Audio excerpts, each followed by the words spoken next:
Hi there, my name is Joanne. I'm a poet in Denmark.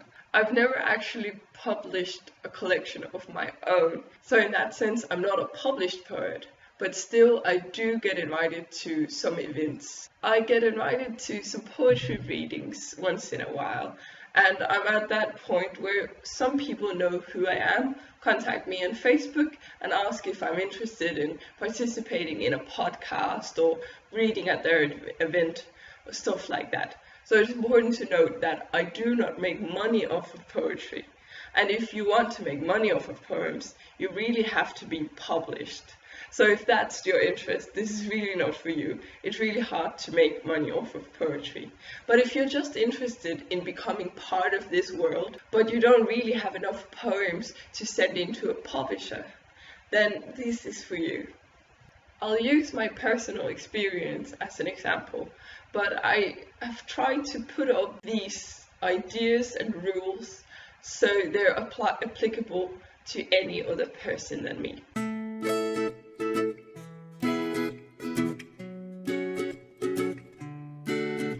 The first tip is to send some stuff into a magazine. My first time getting published was in a magazine called Vilkorn. I only sent in about 20 poems and then got around 15 published. And this shows how you don't really have to have a lot of poems. I literally sent all the poems I'd ever written in my entire life. So I actually started writing poetry for this magazine specifically. Getting into a magazine can really help you be discovered, so to speak. That being said, the first time I got published, I actually only got invited to a single reading. So you're not really assured that you'll break into the scene just because you've been published in a magazine. But a year after, this was really what sparked the whole thing. Of course, the whole thing is not big. I'm not famous or anything, but still, just being invited to events is really what I've been aiming for. And being able to share my poetry without having to do an entire book, because that seemed really hard for me at the time. My second tip is participating in events and networking. At one event, you'll probably meet a lot of people who are interested in poetry. And there's a big chance that some of these people are maybe doing readings themselves or know someone who's organizing readings. So just simply talking to people, being open to the people coming up to you saying, "Oh, nice job," and such, can really help you seize other opportunities. The third tip is, when you do get invited to events, make sure that you get something out of the deal. That doesn't have to be money. There's a big chance that you're not famous enough to actually get paid, but just set the bar a little higher. Make sure they pay for your transportation, because you should not lose money doing this. The way it is for me is that I don't do an event unless I get the transportation. And then if they want to give me free PR or some free alcohol or something like that, of course that's great. But I'm not really in a situation yet where I can demand that. That being said, of course, make sure also to be grateful. Thank the person who invited you and talk to them. Just make sure that you're on a good foot with these people, because they might want to invite you back, and it's really fun to do a lot of events, so don't burn any bridges, don't be rude, but just don't get screwed over either. The fourth tip is really useful, and this doesn't really sound like a lot, but write new stuff every time you do a reading. Maybe you don't want to write new stuff, but trust me, just write 1 or 2 new poems every time you have to do a reading.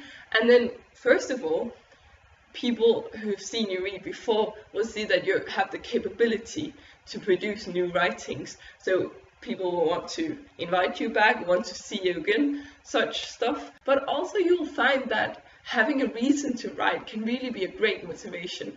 And that's why today I actually have enough poems to send in.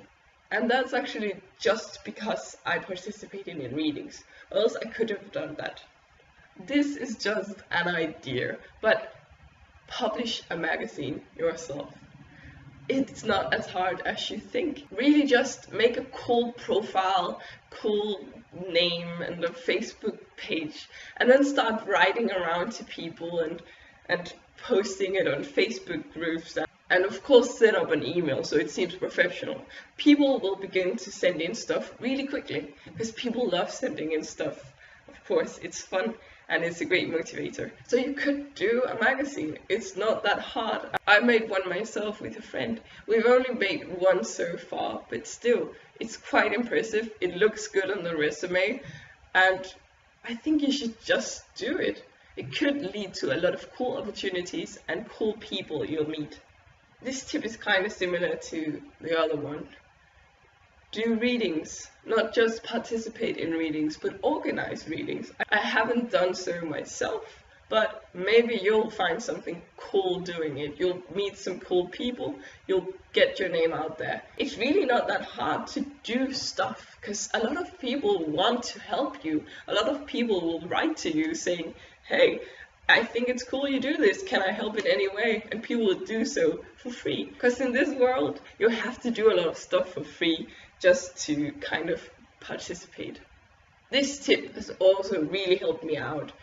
Keep a public log of your accomplishments. So people who are interested in maybe working with you, they can look you up, find your blog, and then you'll have the power to decide exactly what they see. For example, if you're in a magazine and 50 other people are also in this magazine, and someone's browsing through this magazine to find someone to read, and they only see your 5 poems, they might be kind of unsure if they want to hire you. So they'll look you up and they'll see you've got a blog and you've listed all the things you've done, all the competitions you've been in, all the readings you've been to, and then they'll be more secure in your prospects.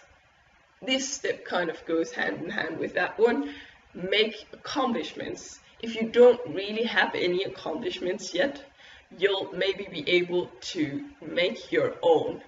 Of course, don't lie, but stuff like having made your own magazine or event, of course, looks really great on your writing resume. Take classes. It can be a weekly thing for a year, it can be one time at some place, it doesn't really matter, just write the classes you've taken so people can see you have skills and actually know stuff about writing. Participate in contests. I don't do this much anymore, but I used to do that a lot when I was small, and it looks kind of impressive because a lot of competitions will end up with all the participants being published in a small booklet, and maybe that doesn't sound really cool when it's a local historical short story competition, but if you just write it as the name of the booklet and the year of the publishment, and of course, right, it's an anthology, you shouldn't lie and say that it's only your own poems or your own stuff,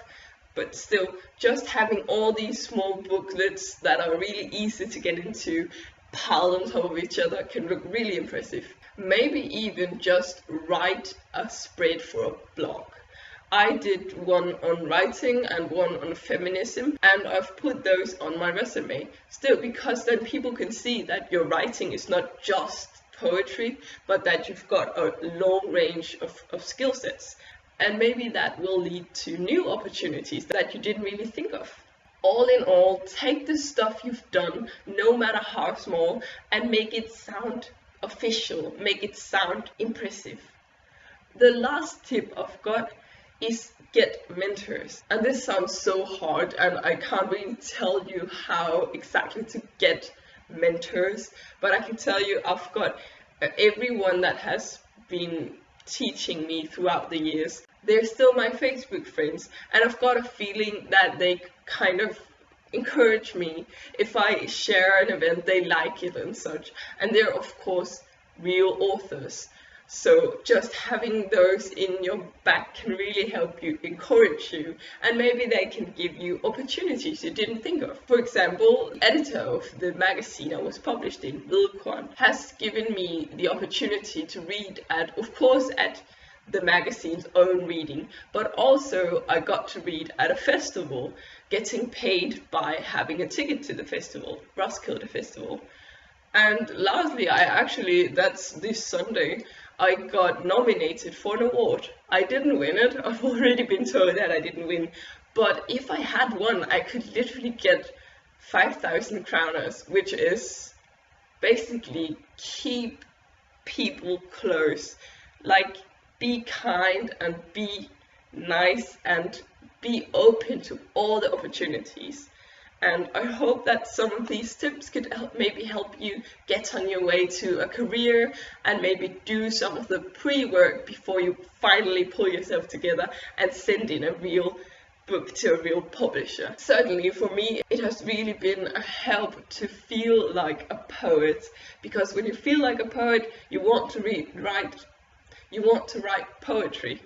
And if you don't feel like a poet, but you just feel like a 12-year-old girl who can't really do anything but kind of wants to write, as I did when I was a 12-year-old, then you're not gonna write anything good, and you're not gonna be motivated to actually try for real. Lastly, I wanted to mention that maybe I'm gonna do more of these videos, because this is a true passion for me. I really want to make a career of writing someday. So these videos are really good practice for me to kind of put words in my thoughts and be a little meta, learn more. And I thought that I'd maybe make a video of beginner mistakes that a lot of poets make. I feel like that could be useful. Anyway, see you next time, if there is a next time. Bye.